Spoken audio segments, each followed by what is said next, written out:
They say every stone in Scotland whispers the names of the dead, but Glamis Castle doesn't whisper. For centuries, this castle has fed on the lost, the damned, and the curious. Now, it's hungry again. Turn back now, or find out why no one has ever spent a full night inside Glamis Castle and lived to describe it. Glamis Castle, one of Scotland's most eerie and mysterious castles, has been shrouded in darkness and terrifying tales for centuries. Its ancient walls whisper secrets of ghosts, cursed souls, and unspeakable horrors that linger even today. A history, written in blood. Built in the 14th century, Glamis Castle stands on land soaked with violence and tragedy. Legends speak of a hidden chamber, the secret room, where something or someone waits in silence. But for whom? The monstrous lord and his bloody secret. In the 16th century, Lord Patrick Glamis, a cruel and tyrannical nobleman, was said to have burned his wife, Lady Janet Douglas, alive after accusing her of witchcraft. Her agonized screams are still heard at night, along with the phantom smell of burning flesh. Some claim her ghost, the Grey Lady, wanders the halls, forever searching for justice or revenge. The tongueless vampire. Deep beneath the castle, workers in the 19th century uncovered a sealed coffin containing a corpse with its tongue cut out. When they opened it, the men were found dead the next morning, their throats pierced by unseen fangs. Was it a vampire or something worse? The Monster of Glamis. One of the darkest legends tells of a hideously deformed child born into the Glamis family, kept locked away in a secret room. Visitors report hearing scratching on the walls and inhuman wails at night. Was it a cursed heir, a demon, or just a tragic soul forever imprisoned? The horrors of Glamis Castle do not end with ghosts and vampires. Its very foundations seem cursed, with each generation adding new layers of terror to its dark legacy. The Cursed Banquet Hall. One of the most haunted spots in the castle is the dining hall, where a long-dead nobleman is said to host a phantom feast.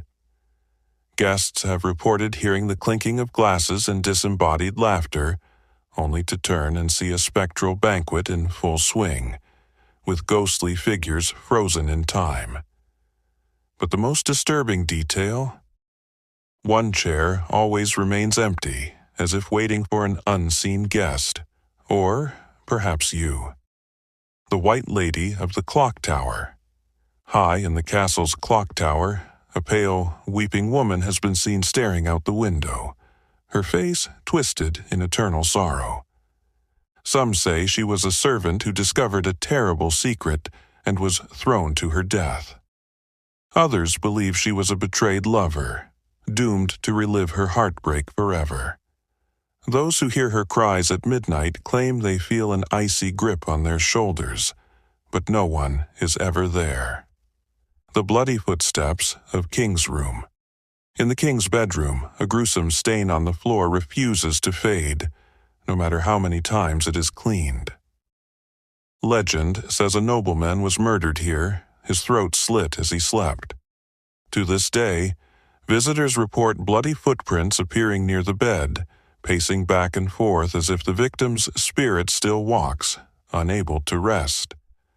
The child's hand in the chapel. The castle's chapel, a place meant for peace, is instead a site of unnatural dread. Those who kneel to pray sometimes feel a small, cold hand slip into theirs. Yet, when they look, no one is there. Some believe it is the spirit of a child who died tragically within the castle walls, forever seeking comfort from the living. The final horror. Still waiting. Despite all these terrors, the most frightening legend of Glamis Castle remains unfinished. Deep within its labyrinth of secret passages, there is said to be a door that no one has ever been able to open. Behind it, something stirs. Something that scratches at the wood, whispers in the night, and waits.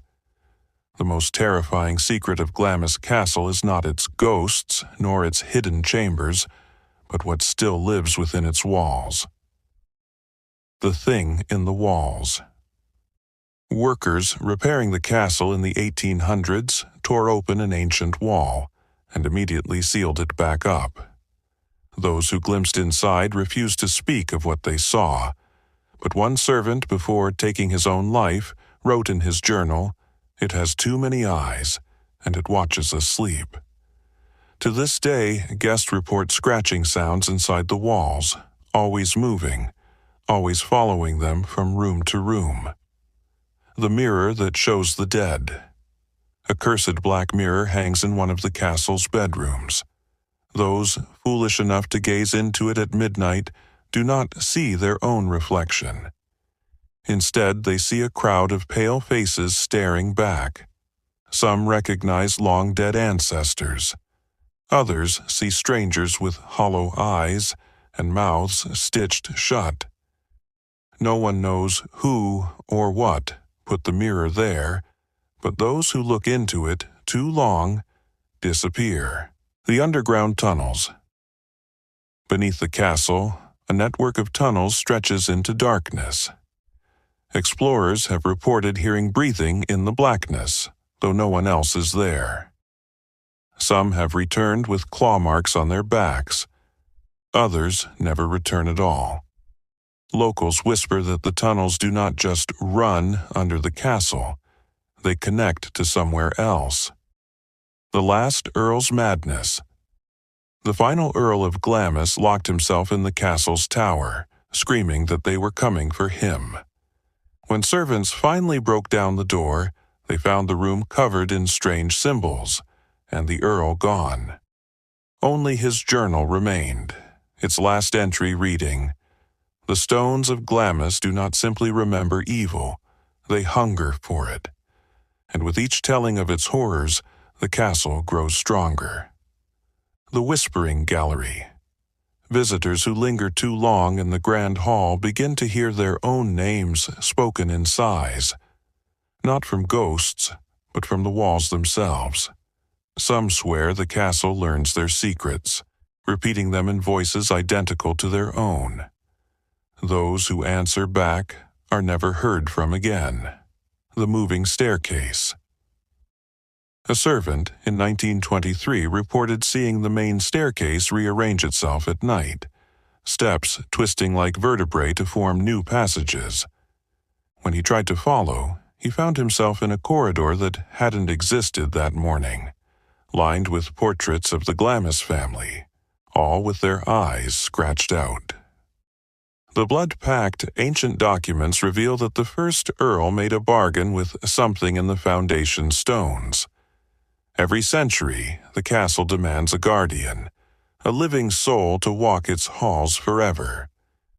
The current caretaker, an elderly man who never ages, has been seen in photographs dating back to 1820.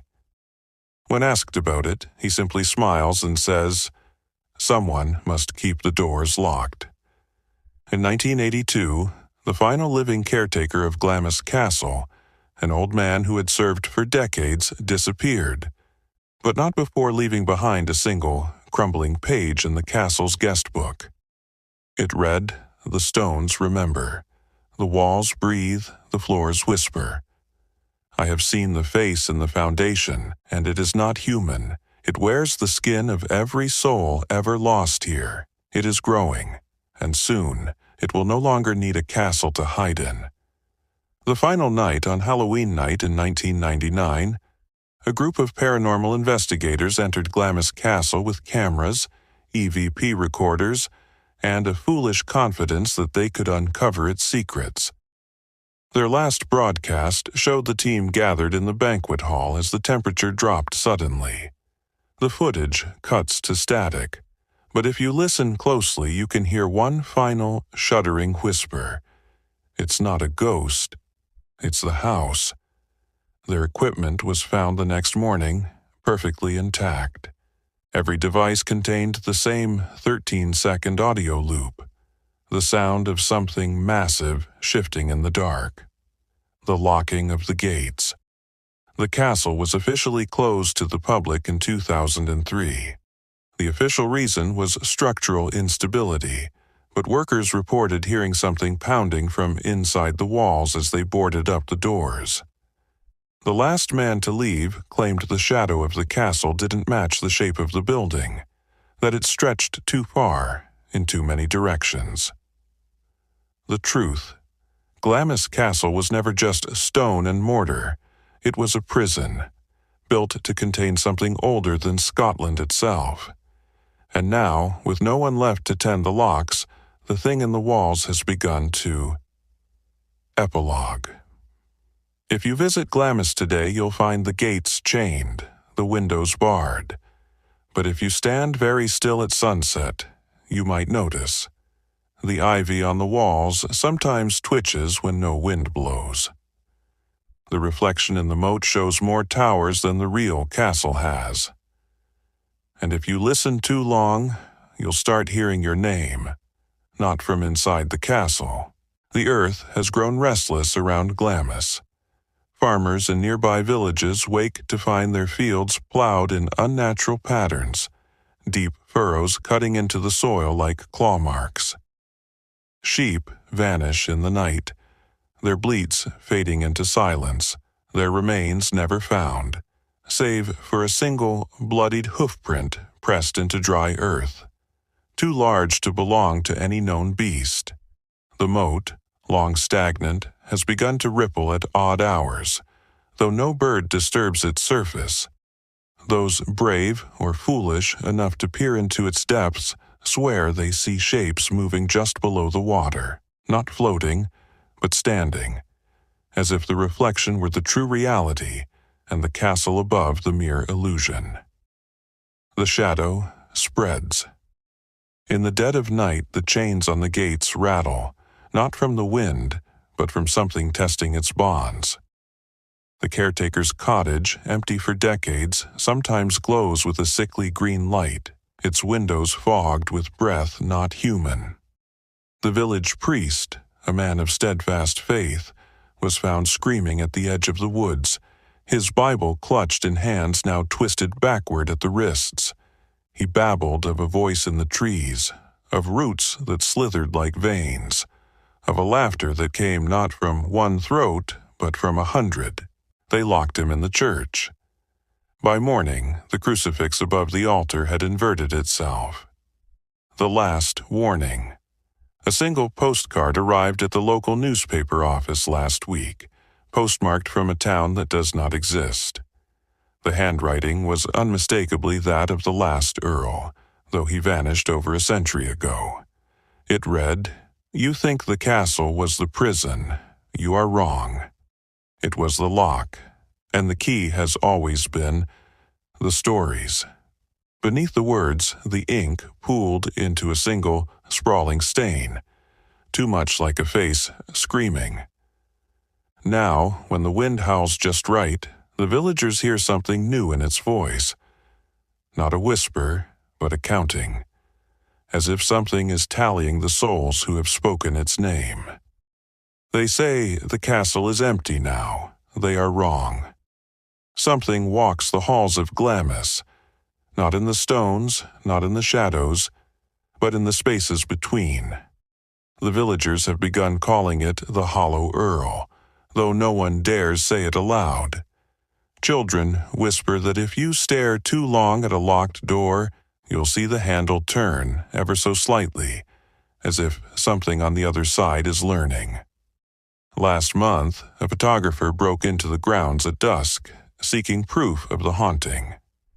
His camera was found at the edge of the moat, its lens shattered from the inside out. The final photo showed only a blurred figure standing in the castle's highest window, a figure that, upon closer inspection, had no face, just a smooth, polished stretch of skin where features should have been. The photographer was never found, but 3 nights later his voice was heard on a local ham radio frequency, whispering the same phrase over and over. It wears us now. It wears us now. It wears, then static. The change in the land. The roads near Glamis have started twisting. Travelers report that the same stretch of highway loops back on itself no matter how far they drive. GPS devices glitch within a mile of the castle, their screens filling with a single, pulsing symbol. An inverted archway, dripping black pixels like tar. Even the animals know. Crows gather in unnatural numbers along the estate's crumbling walls, their beaks sealed shut with something thick and glistening. A hunter claimed he saw a stag in the woods with antlers made of fused bone. Too many joints, too many points. Its eyes a perfect, pupilless white. When it looked at him, he said, it smiled. The next morning, his dogs refused to leave the house. They huddled in the basement, whining, their collars crusted with a substance that smelled of wet stone and old blood. The last ritual. An old journal was discovered in the ruins of a nearby chapel, its pages brittle with age. The final entry, scrawled in a frantic hand, reads, "The castle was never the prison. It was the altar. The thing beneath it has been feeding all this time, on fear, on stories, on the ones who vanished. And now the old rites are failing. The chains are rusting. The last caretaker knew. That's why he wrote what he did in the guest book. It's not hiding anymore, it's praying." Beneath these words, the paper is torn, as if ripped by claws. If you stand at the gates at midnight, you'll hear it. A low, rhythmic sound, like a heartbeat echoing through the earth. Some say it's the castle settling. Others swear it's the thing beneath, flexing its limbs after centuries of stillness. But the worst is the silence that follows. Because that's when the whispering starts again. And this time, it's not just coming from Glamis.